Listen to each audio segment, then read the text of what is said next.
Hoje eu estou aqui com vocês para explicar um pouco mais sobre investimentos.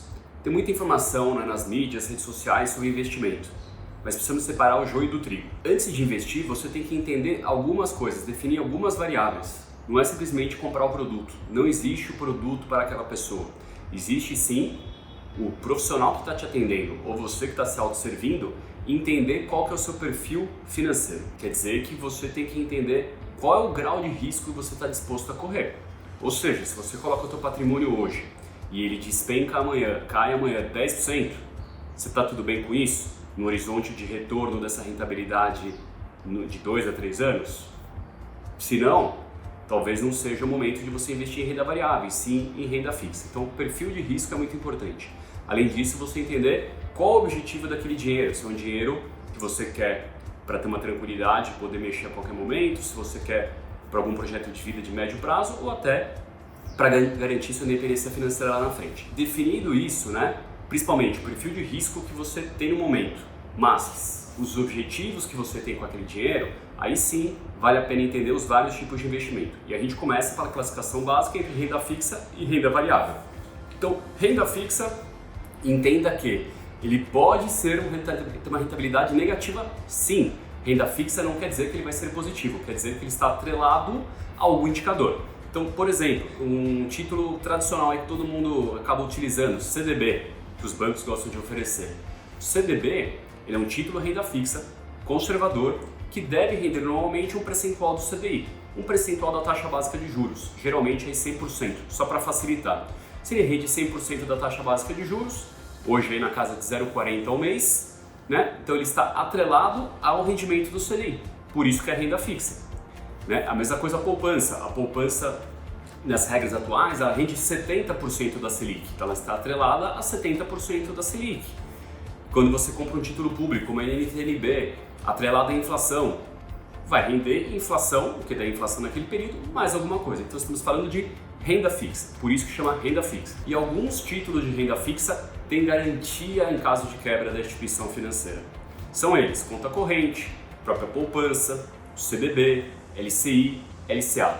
Basicamente são esses títulos que têm coberturas da FGC, Fundo Garantidor de Crédito, que é, vamos dizer assim, uma cobertura que o governo montou com o dinheiro dos bancos para, em caso de quebra de alguma instituição, o credor, o dono daquele dinheiro, vai ser ressarcido. Isso leva em média hoje 40 dias, é um processo rápido no Brasil, vai ser ressarcido, porém com um limite de até R$250 mil por CPF, por instituição financeira, mas é uma garantia nesses ativos que eu te comentei. Então renda fixa é basicamente isso, tem risco, embora seja um risco menor, está atrelado a algum indicador e algum desses ativos são cobertos pelo FGC. Renda fixa normalmente você usa para ter um dinheiro que você pode resgatar a qualquer momento, ou para quem tem um perfil conservador, ou mesmo para quem tem um perfil mais agressivo, põe um pedaço do seu patrimônio em renda fixa.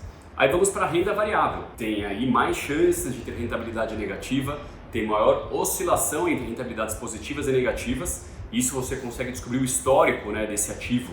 Quantos meses naquele período ele foi positivo, quantos meses ele foi negativo, embora reforçando. Histórico passado, rentabilidade passada não é garantia de futuro. Tem muita gente que olha e fala assim: nossa, esse ativo aqui rendeu 200 do CDI, 300 do CDI, nossa, foi fantástico. Não quer dizer, não tem garantia nenhuma que vai ser assim para frente, por isso que é a renda variável. E a renda variável, ela depende de vários fatores, então ela não está atrelada ao indicador, normalmente ela depende das condições econômicas, condições até políticas daquele país. Exemplo mais conhecido, você comprar uma ação na Bolsa de Valores. Depende, lógico, da situação da empresa, como é que aquela empresa está, se ela está evoluindo, se ela está expandindo, se o mercado dela está bom, se os preços estão bons, se os custos estão controlados e por aí vai. Porém, muitas vezes a ação dessa empresa está desvalorizada porque tem um cenário político, um cenário fiscal, que é algo que está acontecendo no Brasil hoje, que acaba deteriorando a precificação daquela empresa. Então, renda variável para quem tem um estômago mais forte, um coração mais forte, porque ela tende a oscilar muito, ainda mais nos momentos de instabilidade que a gente está vivendo. O exemplo mais conhecido de renda variável é a ação, mas temos outros. Temos fundos de ações, quando você contrata um gestor que vai comprar e vender ações por você. Você não precisa comprar uma ação específica de uma empresa. Você tem fundo multimercado, que é talvez aí, dentro de renda variável, algo mais conservador. Você tem fundos multimercados que compram a maior parte dos títulos de renda fixa e um pedaço em ação. Então, para quem está começando em renda variável, fundo multimercado é uma boa, lembrando que tem várias categorias de volatilidade de fundo multimercado. A gente tem fundo imobiliário, que vem patinando nos últimos 2-3 anos, mas é um instrumento interessante porque você não precisa comprar um imóvel, você compra cotas, né, de um aluguel de algum imóvel, normalmente comercial, hoje em dia tem residencial também, e recebe dividendos, né, isento de IR, tem alguns benefícios fiscais. Porém, o fundo imobiliário hoje, né, quando você olha na média, não está andando bem. Tem alguns que você pensa estão indo bem, mas a maioria não está indo bem. A média, né, o indicador que é o IFIX, não está caminhando bem nos últimos 2 anos. Dentro de categoria de renda variável, fundos que eu comentei, hoje você tem fundos ESG, né, os fundos aí ligados à sustentabilidade, que são um negócio muito interessante, porque os gestores começam a se preocupar em investir em empresas que se preocupam com sustentabilidade, com o meio ambiente, com o desenvolvimento sustentável, né, por assim dizer.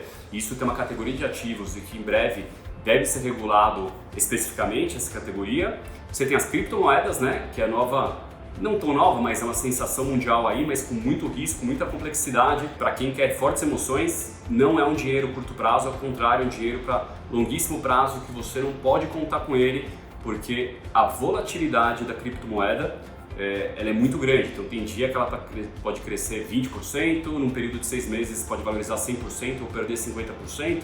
São números muito relevantes, muito elásticos, então não recomendo para o investidor tradicional. Você tem que ter um acompanhamento mais específico e, como eu falei, um perfil de risco para isso e um dinheiro que você não vai contar no seu dia a dia. E por fim, agora um negócio que é muito legal, investimento internacional, hoje acessível a qualquer pessoa, a qualquer valor. Você tem, né, plataformas que você acessa, manda um dinheiro pequeno, pode mandar $50, $100 via aplicativo para comprar ação, por exemplo, da Nike, da Disney, da Coca-Cola. Então é um acesso ao mercado muito mais maduro, muito mais diversificado que o mercado internacional. Aqui estamos falando do americano, mas tem outros, né? E hoje acessível a qualquer tipo de investidor. E eu gosto do investimento internacional porque é uma forma de você diversificar não só o risco cambial, né, o risco da moeda que a gente tem aqui, uma moeda fraca ou real, você vai para dólar, como também diversificar o risco fiscal, o risco político que o Brasil tem, que cada vez é mais forte. Então você construir uma parte do patrimônio lá fora também é interessante por essas variáveis que eu comentei. Beleza, pessoal? Espero que vocês tenham gostado. Entre em maiores detalhes sobre investimentos em breve com vocês.